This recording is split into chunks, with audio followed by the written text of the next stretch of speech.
سب سے زیادہ ہے. تو اس لیے میں کہتا ہوں کہ سیکولرزم اس ملک کا اسلام کے متصادم نہیں ہے، بلکہ ہم مسلمانوں کے لیے اور پوری دنیا میں، پورے ہندوستان میں جتنی بھی اقوام ہیں، سب کے لیے ایک نعمت ہے، اور ہمیں اور آپ کو اس سیکولرزم کو مضبوط کرنے کے لیے کام کرتے رہنا چاہیے. السلام علیکم. وعلیکم السلام. مفتی صاحب میرا آپ سے ایک سوال ہے، اور سوال یہ ہے کہ آپ نے جو بتایا جتنی بھی تنظیمیں ہیں جو اسلام مخالف ہے، ان کا ہم بآسانی کس طریقے سے ادراک کر سکتے ہیں اور ان کو نظریات کو پڑھ سکتے ہیں؟ کوئی ایسی سبیل آسانی سے جو جتنی بھی تنظیم دنیا میں ہے کیسے ہم معلومات کر سکتے ہیں، ان کے نظریات کیا ہیں اور وہ کس طریقے سے ہمارے درمیان کام کر رہے ہیں؟ اچھا سوال ہے، لیکن اس کا جو ایک جز ہے وہ یہ ہے کہ آسانی کے ساتھ کوئی بھی چیز آسانی کے ساتھ آپ حاصل نہیں کر سکتے. یہ یاد رکھ لیجیے گا، تھوڑی سی جدوجہد آپ کو کرنی پڑے گی. اور اگر ہم یہ سوچتے رہے کہ بھئی کوئی ایسی کتاب جس میں سب چیزیں ہوں اور وہ میں 2-4 راتوں میں پڑھ لوں اور میں ان تنظیموں کا ایکسپرٹ بن جاؤں، تو یہ نہیں ہوگا. ہاں، کچھ مواد آپ کو ایک کتاب میں ملے گا، کچھ دوسری کتاب میں ملے گا. آپ کو ہزار صفحات پڑھنے پڑیں گے، اور کوئی 1-2 تنظیمیں نہیں بلکہ ہزاروں تنظیمیں اس دنیا کے اندر کام کر رہی ہیں جن کے باطل نظریات سے ہمارا مقابلہ ہے. تو ظاہر ہے کہ جب آپ ان نظریات، ان تنظیموں کو سمجھیں گے، پڑھیں گے، ان کے نظریات کا مطالعہ کریں گے، اس کے بعد ہی کہیں آپ اس نتیجے پر پہنچیں گے کہ ان کا مقابلہ ہم کیسے کریں. مجھے یاد ہے کہ بلکہ ایک عجیب اتفاق ہے کہ آج سے غالباً 15 سال پہلے اسی جگہ، بالکل اسی جگہ ہم جمع ہوئے تھے، اور اس وقت میری کتاب کا رسم اجرا تھا گلوبلائزیشن اور اسلام. اور اس کتاب کو جب میں لکھ رہا تھا، میں اس وقت دارالفتہ کا طالب علم تھا، اور تکمیل ادب میں اور دارالفتہ کے دوران میں نے وہ کتاب لکھی تھی. تو میں نے غالباً 3 سے 4 ہزار صفحات تو پڑھے ہوں گے، اور اس میں سے ایک باب جو تنظیموں کے تعارف کے لیے ہے وہ اس میں سے لکھا تھا. اس وقت انٹرنیٹ آیا تھا دیوبند میں، بہت زیادہ عام نہیں تھا اور بہت سلو چلتا تھا. دہرادون آپ نمبر ڈائل کرتے تھے اور اس کے بعد 10 منٹ تک بیٹھ کے انتظار کرتے تھے کہ اب یہ کنیکٹ ہوگا. تو اس کے ایک کتاب ڈاؤن لوڈ کرنے کے لیے پورا دن لگتا تھا. تو یوں آسانی کے ساتھ ہم نے اس کا مطالعہ کیا اور اس کے بعد آپ کی خدمت میں پیش کیا. تو ایڈورٹائز نہیں ہے اپنی کتاب کا، لیکن میں چاہوں گا کہ اگر آپ کے پاس وہ کتاب ہو تو آپ اس کے ابتدائی جو صفحات ہیں وہ ضرور پڑھیں، اور اس طرح کی اور بھی کتابیں ہیں ان کو ضرور پڑھیے، تو تبھی آپ ان تنظیموں کا تعارف حاصل کر پائیں گے. انٹرنیٹ پر بھی بہت مواد اب ماشاءاللہ آ چکا ہے. السلام علیکم ورحمۃ اللہ وبرکاتہ. میرا آپ سے یہ سوال ہے کہ کچھ ایسی کتابوں اور جریدوں کا نام بتائیں جو فکری اطلاعات کو سمجھنے میں آسانی ہے. کچھ ایسی، دیکھیں جریدے کو اپنی جگہ رکھ دیجئے. عام طور سے جریدے بڑے خشک ہوتے ہیں، ٹھیک ہے، خصوصاً ایسے جریدے جس میں لمبے مقالات ہیں. کتابیں آپ علم کلام سے متعلق پڑھیں.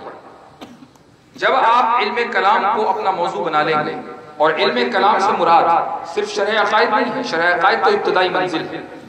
اس کے بعد آپ مثلا مولانا ادریس کاندھلوی رحمۃ اللہ علیہ کی کتاب علم کلام کے اوپر موجود ہے، آپ وہ پڑھیے.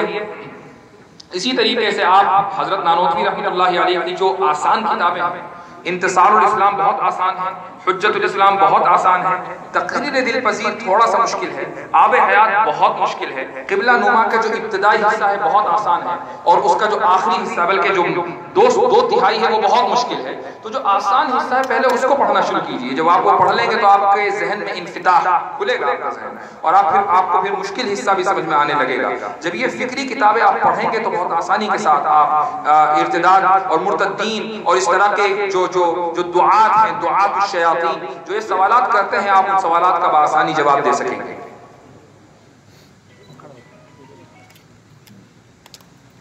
ایک آدھ سوال مفتی انوار سے بھی کریں گے. مفتی انوار صاحب نے اپنے بیان میں کہا تھا کہ اسلام دنیا میں پھیل رہا ہے، خصوصاً امریکہ کا نام لیا. تو کیا واقعی دنیا میں اسلام پھیل رہا ہے، یا پھر اسلام دشمن طاقتوں کی جانب سے اس شوشے کو اس لیے اٹھایا گیا کہ مسلمان اپنی جگہ خاموش ہو کر بیٹھے رہیں، اسلام کو پھیلانے کے لیے اپنی طرف سے مکمل جدوجہد نہ کر سکیں، اس لیے اس شوشے کو پھیلایا گیا تاکہ وہ خاموشی کے ساتھ بیٹھ جائیں، کیونکہ اسلام پھیل ہی رہا ہے. جی بہت اچھا سوال کیا انہوں نے، اور اس کا میں نے شاید جہاں تک یاد پڑتا ہے جواب بھی انہیں سے سیاق و سباق سے نکالا جا سکتا تھا۔ میں نے یہ کہا تھا کہ واقعی جو ہے بہت اہم ذمہ داران اس دنیا کے جو ڈیٹا وغیرہ جمع کرتے ہیں ان لوگوں کی اطلاعات کے مطابق واقعتاً پوری دنیا کے اندر سب سے زیادہ اگر کوئی کسی مذہب کی اشاعت ہو رہی ہے اور اس کو قبول کرنے والے ہیں تو وہ مذہب اسلامی ہے، لیکن ساتھ ساتھ مسلمانوں کو کرسچینٹی یا لادینی یا ملحد بنانے کی بھی جو کوششیں ہیں ادھر سے بہت زیادہ بے توجہی پائی جا رہی ہے ہمارے دوران۔ یہ نوٹ کرنے کی چیز ہے، یہ دونوں حقیقتیں اپنی طرف ہیں۔ ایک طرف جہاں یہ حقیقت ہے کہ پوری دنیا میں اسلام سب سے زیادہ پھیلنے والا مذہب ہے، خود ہندوستان کے اندر الحمدللہ مذہب اسلام سب سے زیادہ پھیل رہا ہے، بلکہ تمام مذاہب کے اندر جو اسلام کے اندر شیوع، مقبولیت اور لوگوں کا رجحان ہر دور میں رہا ہے وہ کسی مذہب کا نہیں رہا ہے، بلکہ اس کے قریب بھی نہیں رہا ہے۔ اچھا، ایک اور اہم بات یہ ہے کہ مذہب اسلام واحد مذہب ہے جو انٹلیکچول، فلاسفیکل اور لوجیکل منطق کی بنیاد پر لوگ قبول کرتے ہیں۔ عیسائی مذہب کو میری نظر میں ایک دو لوگوں نے دکھانے کی تو کوشش کی، انہوں نے اکیڈمک اور منطقی انداز میں سمجھنے کے بعد اس کو قبول کیا، لیکن میں نہیں مانتا۔ اکثر لوگوں کو جو کنورٹ کیا جا رہا ہے وہ دولت کی بنیاد پر، لیکن اسلام کو جو قبول کرنے والے لوگ ہیں وہ فلاسفیکل سیٹسفیکشن، انٹرنل سیٹسفیکشن کے بعد انہوں نے قبول کیا ہے۔ جی السلام علیکم، My question, Hazrat Yasir Nadim Al-Wajidi, sir, earlier, I want to answer from you about the question. Allah is our creator. Allah is our creator. But who is Allah's creator? I want to answer from you in logic. It is not my question. It is a question of many students who are studying in colleges or university. ان کا سوال یہ ہے کہ اللہ سبحانہ و تعالی ہمارا خالق ہے، تو اللہ کا خالق کون ہے؟ اور اس کو مختصر انگلش میں بھی دیجیے گا، اردو میں پرابلم ہے۔ نہیں، پرابلم کیا ہے تو سب لوگ سمجھ جائیں گے۔ نہیں، اردو میں دینے کے بعد مختصر۔ اچھا، آپ جی یو ڈونٹ انڈرسٹینڈ اردو؟ جی understand Urdu. You understand Urdu? Yeah, you will can to answer in Urdu. Okay, inshallah. In logic, no in Holy Quran, Qul Huwallahu Ahad, Allahu Samad. Or no in Hadith, Astaghfirullah, Astaghfirullah. This is in logic just. یہ بہت اہم سوال ہے۔ انہوں نے یہ کہا ہے کہ لاجیکل بنیاد اور منطقی بنیاد پر ہم کیسے ثابت کریں کہ اللہ ہمارا خالق ہے، تو اس کا خالق کون ہے؟ بہت سے لوگ یہ سوال کرتے ہیں۔ میں نے اس کا یہ جواب اپنی اسپیچ میں دیا تھا، اس کی طرف اشارہ کیا تھا، آپ اس کو استعمال، یوں تو بہت سارے اس کے جواب ہیں، لاجیکل بہت ہیں۔ ان میں سے ایک جواب یہ ہے کہ اللہ سبحانہ و تعالی ہمارا خالق ہے اس لیے کہ وہ قادر مطلق ہے، ہی از اومنیپوٹنٹ، ہمارا وہ قادر مطلق ہے، اور جو بھی قادر مطلق ہوگا وہ خالق ہوگا۔ ٹھیک ہے، اب سوال یہ ہے کہ اگر کوئی یہ کہے کہ اللہ سبحانہ و تعالی، میں قادر مطلق کو نہیں مانتا، میں کسی قادر مطلق کو نہیں مانتا، تو آپ اس سے یہ پوچھیں گے کہ قادر مقید کو مانتے ہیں؟ اگر وہ قادر مقید کو مانے اور اس سے مفر نہیں تو قادر مطلق کا ماننا خود بخود لازم آ جاتا ہے۔ یہ ذہن میں فوری طور پر جواب آیا اور اس کا میں ذکر کر چکا ہوں، چونکہ جو ذات قادر مطلق ہوگی اسی کو حق ہے کہ وہ خالق ہو، اور اس کے اوپر کوئی دوسرا قادر نہیں ہو سکتا، ورنہ وہ قادر مطلق خود قادر مقید ہو جائے گی، اور اس طریقے سے سلسلہ تسلسل کے ساتھ چلتا رہے گا، اور تسلسل باطل ہے۔ جی شکریہ۔ Assalamu alaikum warahmatullah. I have a question, a common question that was asked by non-Muslims. Is Islam spread by the sword?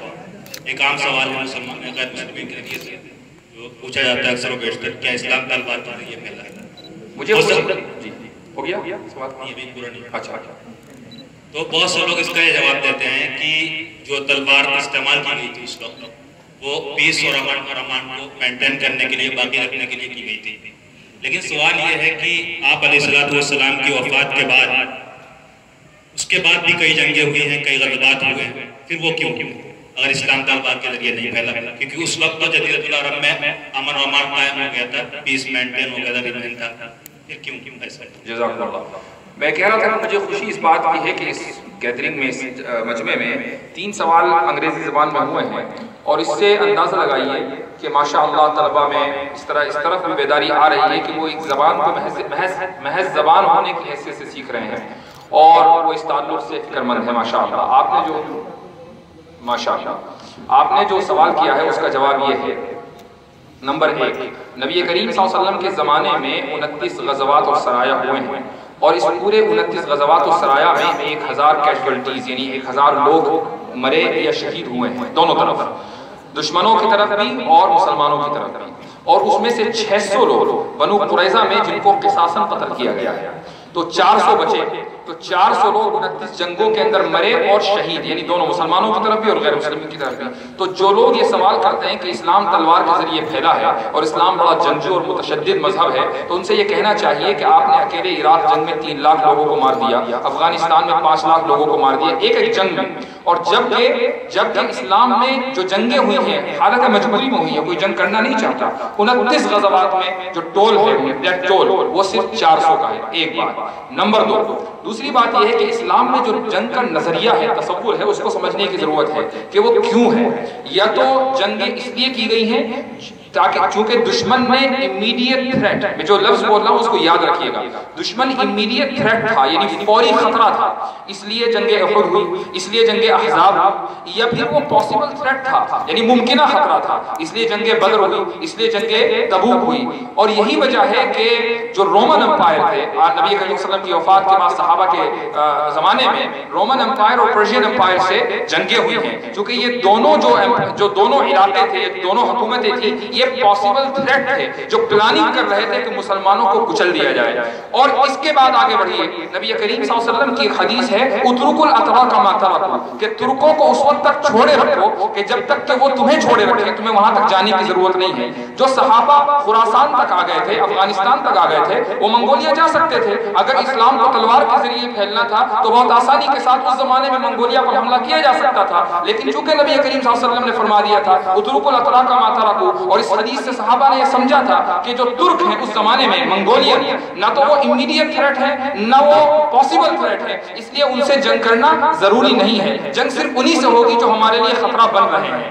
اس بات کو ذہن میں رکھیے، اور اس کے بعد آپ آسانی کے ساتھ سمجھا سکیں گے کہ مسلمانوں نے اسلام کو پھیلانے کے لیے تلوار کا سہارا نہیں لیا، محض خطرات کو دور کرنے کے لیے اور اپنے آپ کو بچانے کے لیے اور اپنے فلسفے کو پھیلانے کے لیے، اپنے فلسفے اور افکار کو باقی رکھنے کے لیے جنگوں کا سہارا لیا ہے، اور وہ بھی بقدر ضرورت۔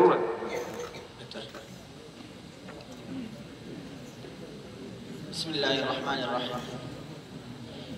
95% مسلم نوجوان جو عصری درسگاہوں میں تعلیم حاصل کر رہے ہیں، ان کے دین و اسلام کی بقا اور تحفظ کے لیے ہمارے پاس کیا لائحہ عمل ہے، اور ان کے تحفظ کے لیے کیا پیش رفت کی جا سکتی ہے؟ ہمارے پاس افسوس یہ ہے کہ کوئی لائحہ عمل نہیں ہے، کوئی لائحہ عمل نہیں ہے 95% مسلمان نوجوانوں کے لیے۔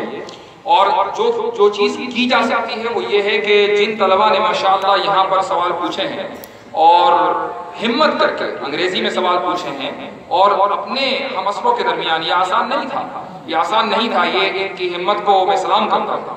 تو اسی طریقے سے آپ ان لوگوں کو دیکھیں اور درسیات میں جب اپنے آپ کو مضبوط کر لیں، علم کلام میں مضبوط کر لیں، تو آپ ساتھ میں انگریزی زبان بھی تھوڑا بہت سیکھیں، اور پھر ان یونیورسٹی اور کالجوں کے طلبہ سے روابط پیدا کیجیے، ان کے سوالات لیجیے، ان کے جو سوالات ہیں ان کا جواب دیجیے۔ اور اس وقت جو سب سے آسان طریقہ، ایک صاحب نے کہا کہ آسان طریقہ کیا ہے، وہ یہ کہ اگر آپ یوٹیوب کے اوپر جو اس طرح کی ویڈیوز ہیں، آپ ان کو دیکھ کر سوالات کو لکھ لیں، جتنے بھی سوالات آتے ہیں، تو اس کے بعد آپ کو آسانی رہے گی کہ ان سوالات کا جواب کیا ہونا چاہیے۔ آپ اپنے اساتذہ سے پوچھ سکتے ہیں، یا اپنے وہ ساتھی جن کے بارے میں آپ تصور کرتے ہیں کہ ہم سے زیادہ استعداد ہے یا معلومات ہے، آپ ان کے سامنے وہ سوالات کر سکتے ہیں۔ اس وقت ایک اس کا پورا نام میرے ذہن سے نکل گیا، پنڈت آریہ کچھ کر کے ہے، اس کی ویڈیوز کافی چل رہی ہیں، اس کی ویڈیوز ضرور دیکھیے، اس نے عقلی اعتبار سے اسلام پر کافی اعتراضات کیے ہیں، ان کو مکمل ایک لسٹ بنا لیجئے اور اس کے بعد ان کے جوابات تلاش کیجیے۔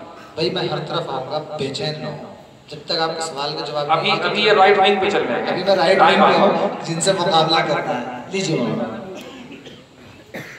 السلام علیکم حضرت، یہ بات معلوم کرنی ہے کہ غیر اسلامی مخالف جو تنظیمیں ہیں وہ یہ کہتے ہیں کہ فلاں سال تک ہم ہندوستان کو ہندو راشٹر بنا دیں گے، وہ کون سی کمزوری ہے جو ہمارے اندر دیکھ کر کے اس بات کو کہہ رہے ہیں؟ ہمارے اندر کوئی کمزوری نہیں، اس کمزوری کو دیکھ کر نہیں بلکہ مضبوطی کو دیکھ کر وہ یہ بات کہہ رہے ہیں کہ ہم اس ملک کو ہندو راشٹر بنا دیں گے، ٹھیک ہے؟ تو اس لیے اس بات کو ذہن سے نکال دیجئے کہ آپ کے اندر کوئی کمزوری ہے، دراصل جو خوف ہے وہ آپ کی مضبوطی سے ہے۔ لیجیے۔ السلام علیکم۔ کیا آپ نے جو ابھی سوال کا جواب دیا ہے قادر مطلق نہیں ہو سکتا ہے ورنہ تو سب سے لازم آئے گا، لیکن ایک سوال اس پر یہ ہو رہا ہے کہ قرآن پاک میں ان اللہ علی کل شیء قدیر، کہ اللہ تبارک و تعالی ہر چیز پر قادر ہے۔ اب یہاں پر یہ سوال ہو رہا ہے کہ اللہ تبارک و تعالی اپنے جیسے بنانے پر بھی قادر ہے، اگر ہے تو کیوں نہیں بنا سکتے، اگر نہیں ہے تو کیوں نہیں بنائیں گے، جبکہ قرآن پاک میں ہے ان اللہ علی کل شیء قدیر۔ اس کا میں نے جواب دیا، لیکن آپ نے جو آیت ذکر کی ہے اسی میں سے لے لیجئے جواب۔ اللہ تعالیٰ ہر چیز پر قادر، ہر شے پر قادر ہے، تو جو چیز شے نہ اس پر قادر کیسے ہوگا؟ شے پر قادر ہے تو جو چیز لا شے ہے اس کا ذکر اس آیت میں نہیں ہے۔ لا شے مقدور ہی نہیں، چاہے جائے کہ آپ یہ پوچھیں کہ اس پر قادر ہے کہ نہیں ہے، جو چیز مقدور ہی نہیں ہے اس پر قدرت کا کوئی مطلب نہیں۔ السلام علیکم۔ تھوڑا سا قریب فکر کی آزادی اور روشن خیال، فکر کی آزادی اور روشن خیالی میں کوئی فرق ہے؟ اگر ہے تو کیا ہے؟ اس کے بارے میں ہمیں کیا خیال رکھنا چاہیے؟ روشن خیالی اور فکر کی آزادی دراصل یہ کہہ لیجئے کہ مترادفات ہیں، اس کو آپ اس کا جو نتیجہ نکلتا ہے، آزادی فکر کا جو نتیجہ ہے وہ لبرلزم ہے، اور لبرلزم کا جو نتیجہ ہے وہ الحاد ہے، الحاد کا جو نتیجہ ہے وہ ارتداد ہے۔ یہ دراصل پوری ایک سیکوینس، ایک ترتیب ہے۔ جب انسان فکر میں آزاد ہوگا، اس کا مطلب یہ ہے کہ وہ جو حدود ہیں، ضوابط ہیں، ان حدود اور ضوابط سے ہٹ کر سوچ رہا ہے۔ ہمارے لیے اللہ سبحانہ و تعالیٰ نے جو ضوابط مقرر کیے ہیں کہ قرآن کی لمٹ میں اور سنت کی لمٹ میں رہ کر سوچنا ہے، جیسے ہی ہم اس لمٹ سے باہر نکلے ہم نے اپنی فکر کو آزاد کر دیا، اور جب فکر آزاد ہوگی تو اس کا لازمی نتیجہ ارتداد نکلے گا۔ میں 3-4 سوال یہاں سے لوں گا پھر ادھر ہوں گا، اس لیے آپ۔ بسم اللہ الرحمن الرحیم۔ اسلام میں جتنی بھی جنگیں ہوئی وہ اس لیے ہوئی کیونکہ اسلام کو مخالفین سے خطرہ تھا، ان خطرات کو دور کرنے کے لیے مسلمانوں نے جنگیں کی۔ آج بھی مسلمانوں کو لاکھوں خطرات پیش ہیں، طرح طرح سے تنظیمیں حملہ کر رہی ہیں، اب ان خطرات کے دور کرنے کے لیے مسلمان کیا کر رہے ہیں؟ کیا ان پہ جائے؟ بہت اہم سوال ہے، اور اس کا جواب یہ ہے کہ اسلامی اسٹیٹ میں جو نبی کریم صلی اللہ علیہ وسلم نے قائم کیا تھا میثاق مدینہ کے بعد، ٹھیک ہے، میثاق مدینہ پہلے قائم تیار ہوا اور اس کے بعد ایک اسلامی ریاست بنی مدینہ میں، اور اس ریاست کے تحت آپ صلی اللہ علیہ وسلم اور آپ کے صحابہ نے خطرات سے نمٹنے کے لیے جنگیں کی ہیں۔ یہ اسوہ آپ صلی اللہ علیہ وسلم نے ہمیں دیا ہے، آپ کے صحابہ نے ہمیں دیا ہے، اور اس سے یہ پتہ چلتا ہے کہ اگر دشمن اتنا طاقتور ہے کہ وہ ہتھیار کے ذریعے آپ کے اوپر حملہ آور ہے تو اس کا جواب پھر اسی طریقے سے اس وقت دیا جائے گا جبکہ آپ نبی کریم صلی اللہ علیہ وسلم کے اسوے اور سنت کے مطابق ایک ریاست قائم کر دیں گے، اور وہ ریاست اپنی سرپرستی میں جنگیں کرے گی۔ تو یہ سب سے پہلی بنیاد ہے۔ دوسری بنیاد یاد رکھ لیجئے کہ اسلام میں میرا اپنا ذاتی جو مطالعہ ہے، اور ہو سکتا ہے اور بہت ناقص ہے، ہو سکتا ہے کہ میں غلط ہوں، اسلام میں گوریلا وار کا کوئی تصور نہیں ہے، ٹھیک ہے۔ گوریلا وار کا مطلب کیا ہے کہ ایک گروہ ادھر سے آیا، دوسرا گروہ ادھر سے آیا، انہوں نے سوچا کہ بھائی ہمارے مفادات کو خطرہ ہے، ہم ہتھیار اٹھا لیں اور اس کے بعد خوب ایک دوسرے کو ماریں۔ یہ جو گوریلا وار ہے اس کا اسلام میں کوئی تصور نہیں ہے۔ تو جو بھی جب بھی جہاد ہوا ہے وہ ریاست کی سرپرستی میں ہوا ہے، تو اس لیے اس چیز کو ذہن میں رکھا جائے۔ جزاک اللہ۔ بسم اللہ، بڑا اہم سوال ہے استواء علی العرش کا۔ ہماری طرف ایک طبقہ ہے جو کہتا ہے کہ اللہ تعالیٰ جو ہے ناظر تو ہے لیکن حاضر نہیں ہے جگہ، بلکہ صرف عرش پہ بیٹھا ہوا ہے۔ ہم نے اپنے طور پہ اس کا جواب دیا لیکن ہم اپنے جواب سے خود مطمئن نہیں ہیں۔ اس سوال کا آپ نہ جواب دیں اور نہ سوال کریں، کیوں؟ اس کی وجہ یہ ہے کہ ان سوالات اور جوابات سے ہم اوب چکے ہیں۔ یہ اتنے سوالات آ چکے اس طرح کے مسلکی تنازع۔ ہم جب اس نشست میں بیٹھے ہیں تو میں سمجھتا ہوں کہ ہم مسلک سے تھوڑا سا باہر نکل آئے۔ اللہ سبحانہ و تعالیٰ عرش پہ مستوی ہے، حاضر و ناظر نور و بشر، اس پہ اتنا لٹریچر ہے کہ اگر ہم ان مفید مجلسوں اور نشستوں میں بھی پھر انہی چیزوں کو لے کر آئیں تو آخر کب ہم اس چیز سے باہر نکلیں گے؟ ابھی ہماری پوری گفتگو کا جو محور ہے وہ یہ ہے کہ ہم مسلکوں مختلف مسالک کے جو ریپریزنٹیٹیوز ہیں، ترجمان ہیں، علماء ہیں، ان کے پاس جائیں اور ان سے گفتگو کریں۔ یہ مسئلے اپنی جگہ، یہ اختلافات اپنی جگہ، ان اختلافات سے کوئی مفر نہیں، لیکن یہ اکیڈمک انوائرمنٹ میں، اکیڈمک ماحول میں رہنا چاہیے۔ آپ عوامی پلیٹ فارم پر ان مسائل کو بالکل نہ اٹھائیے، اور اگر کوئی اٹھا رہا ہے تو اس کو جواب نہ دیجیے، کیونکہ جب آپ جواب دیں گے تو جواب الجواب کا سلسلہ شروع ہوگا اور آپ کبھی اس مسلکی تنازعات سے نکل نہیں پائیں گے۔ اور یہ جو صلیبی جو یہ الغار ہے وہ دراصل صہیونی، وہ یہی ہے کہ ہم ان مسلکی تنازعات کے اندر پڑے رہے۔ بہت اچھا، میں عرض کر دوں کہ پہلے یہ بات طے تھی کہ پروگرام کا جو عنوان ہے اس سے ہٹ کے سوال نہیں ہوگا، فکری ارتداد کا مقابلہ کیسے کریں، یا مفتی صاحب کی تقریر یا مولانا انوار صاحب کی تقریر، اس کے علاوہ کوئی بھی سوال نہیں ہونا چاہیے، بالکل بھی۔ لیجیے مولانا۔ اسلامی کی اقتصادی نظام جس کے سلسلے میں عنوان صاحب کا اٹھاؤ۔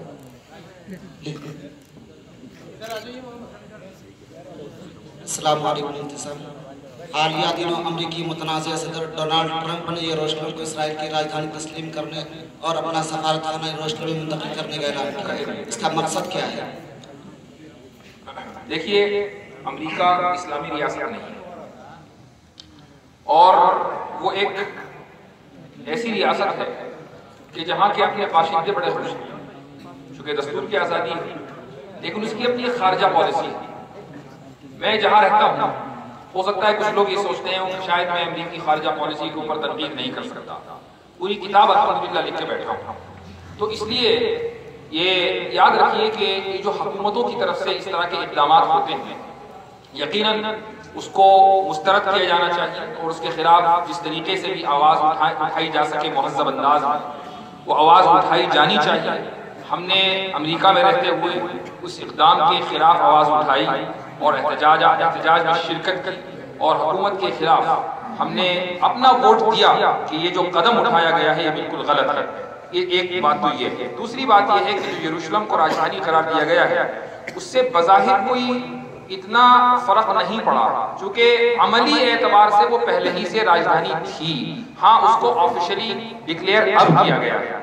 تو محض مسلمانوں کو یا جو فلسطینی کاسٹ سے جو جڑے ہوئے ہیں ان کو بیک فٹ پر لانے اور ان کے اندر احساس شکست پیدا کرنے کے لیے یہ قدم اٹھایا گیا ہے۔ ظاہر ہے کہ اس کی کسی بھی طریقے سے تائید نہیں کی جا سکتی۔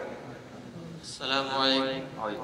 میرا سوال یہ ہے کہ ہم اور آپ سب لوگ یہ جانتے ہیں کہ ہمارے جو حالات ہو رہے ہیں اس وجہ سے ہیں کہ ہم قرآن کو چھوڑ بیٹھتے ہیں، حدیث کو چھوڑ بیٹھتے ہیں، اور دوسرا یہ کہا کہ ہمارے اور عوام کے درمیان جو تعلق تھا علماء اور عوام کا، وہ تعلق ختم ہو گیا ہے۔ ہم اس بات کو اپنی اور دوسروں کی تقریر میں کہتے رہتے ہیں، لیکن ہمارے علماء کے اندر آپس کا اختلاف ختم نہیں ہوتا، تو پھر دوسروں اور عوام اور علماء کا تعلق کیسے قائم کر سکتے ہیں؟ یہ بھی لمحہ فکریہ ہے۔ اور دیکھیے، آپ جو حالات دیکھ رہے ہیں کہ علماء میں اختلاف ختم نہیں ہوتا، آپ اگر آج کے طالب علم ہیں تو کل کے علماء ہیں۔ اگر آپ یہ تہیہ کر لیں گے تو ٹھیک ہے، چلو بھائی ہمارے جو بڑے ہیں ان میں اختلاف اور ہم نہیں کریں گے۔ آپ تہیہ کر لیجیے، ہر ایک آدمی اپنا ذمہ دار ہے، آپ سے کسی اور کے بارے میں سوال نہیں ہوگا۔ تو ہر ایک آدمی اگر یہ تہیہ کر لے کہ میں کسی تنظیم میں رہوں، کسی بھی جماعت سے وابستہ رہوں، میں اختلاف نہیں کروں گا، لیکن یہ افسوس کے ساتھ میں کہتا ہوں کہ جب علماء کے درمیان اختلاف ہوتا ہے تو ہم طلبہ ہی سب سے آگے آتے ہیں اس اختلاف کو بڑھانے کے لیے۔ ہم طلبہ ہی سب سے بڑی آرمی اور فوج بنتے ہیں. سوشل میڈیا کے اوپر جو ایک ہفتے سے مسان مچا ہوا ہے وہ تحریریں کسی اور کی نہیں ہیں. وہ تحریریں نہ مولانا سلمان ندوی نے زیادہ لکھی ہیں اور نہ مولانا سجاد نعمانی نے، نہ مولانا ولی رحمانی نے. اب مجھے معلوم ہے کہ آپ اسی اختلاف کی طرف اشارہ کر رہے ہیں. وہ تحریریں ان طلبہ کی ہیں جو یا تو یہاں پڑھتے ہیں یا وہاں پڑھتے ہیں. تو آخر اگر ہمارے اندر یہ احساس ہے کہ یہ اختلاف کیوں ہو رہا ہے تو یہ احساس بھی ہونا چاہیے کہ ہم اس اختلاف کو کسی بھی سطح پر اور کسی بھی طریقے سے نہ بڑھائیں بلکہ اس اختلاف کو ختم کرنے کی کوشش کریں حتی المطلوب. السلام علیکم.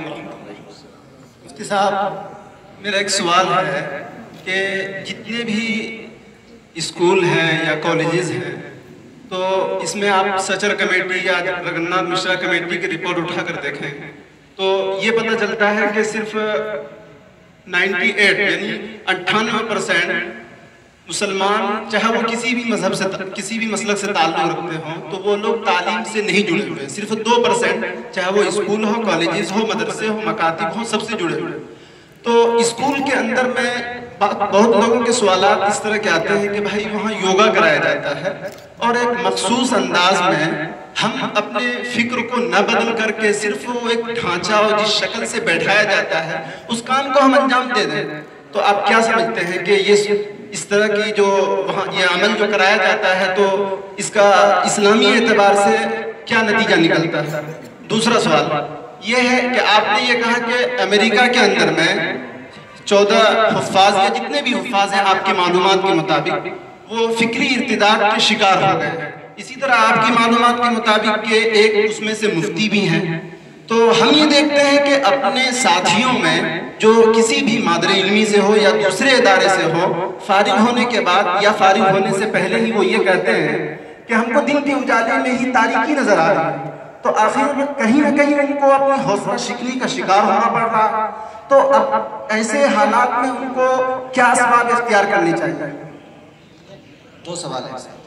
ایک سوال آپ کا یوگا سے متعلق تھا کہ سچر کمیٹی کی رپورٹ کے مطابق اگر ہم نے اسکول قائم کیے تو اس میں یوگا کو لازمی کر دیا جاتا ہے تو کریں یا نہ کریں. ایک سوال غالباً یہ تھا. اور دوسرا سوال آپ کا تھا کہ مدرسوں میں کچھ لوگ جو ہے وہ احساس کمتری کا شکار ہو جاتے ہیں. تو مختصراً اس کا جواب یہ ہے کہ یوگا کے تعلق سے بڑی بحثیں اس ملک میں ہوئی ہیں.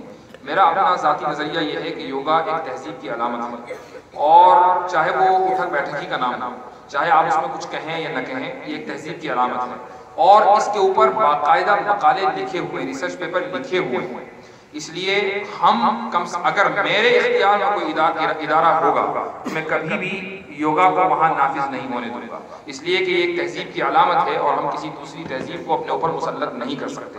ہم تہذیب کا احترام کرتے ہیں، ہم تہذیب کی قدر کرتے ہیں، ہم تہذیب کی عزت کرتے ہیں، یہ ضرور ہے. ہم کسی کے اوپر جب اپنی تہذیب مسلط نہیں کرتے تو ہم یہ بھی نہیں چاہیں گے کہ دوسرا ہمارے اوپر اپنی تہذیب مسلط کرے. ایک جواب تو یہ ہے. دوسرے سوال کا جواب یہ ہے کہ مدرسوں کے طلبہ میں احساس کمتری ہے اور اس میں کوئی شک نہیں. اور یہ جو احساس کمتری آتی ہے یہ اس لیے آتی ہے چونکہ استعداد کمزور ہوتی ہے. جب آپ کی استعداد مضبوط ہوگی تو آپ میں یقین کے ساتھ کہتا ہوں کہ آپ کے اندر احساس کمتری کبھی پیدا ہو ہی نہیں سکتی. آپ کو پتا ہے کہ جو میں نے پڑھا ہے وہ مجھے یاد ہے، وہ مجھے پتا ہے اور آپ سر اٹھا کر جئیں گے، سر اٹھا کر چلیں گے کیونکہ آپ درسگاہ کے اندر بھی سمجھتے ہیں، پڑھتے ہیں اور درسگاہ کے باہر بھی آپ کا مطالعہ ہے. تو جب آپ اس طریقے سے اپنی زندگی گزاریں گے طالب علمانہ تو آپ کبھی بھی احساس کمتری کا شکار نہیں ہوں گے. آپ مدرسوں میں اس لیے نہ پڑھیں کہ مجھے اول میں داخل ہو کر دورے سے نکل جانا ہے، ایک کان سے آپ نے بات سنی دوسرے کان سے نکال دی، ایسا نہیں. بلکہ آپ اس لیے پڑھیں تاکہ آپ اپنی شخصیت کو بنانے کے بعد اپنی قوم کی تعمیر کے اندر شرکت کریں اور آپ کا زبردست کنٹریبیوشن ہو. اور یہ اسی وقت ہو سکتا ہے جب آپ کی استعداد مضبوط ہو. ایک سوال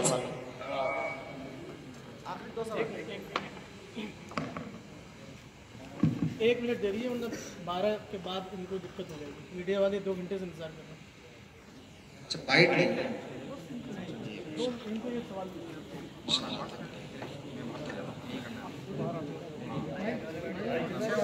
آپ مفتی صاحب سے سوال کر سکتے ہیں. مشکل ہو جائے. نہیں مفتی صاحب سے کر لیں، میں بھی آتا ہوں.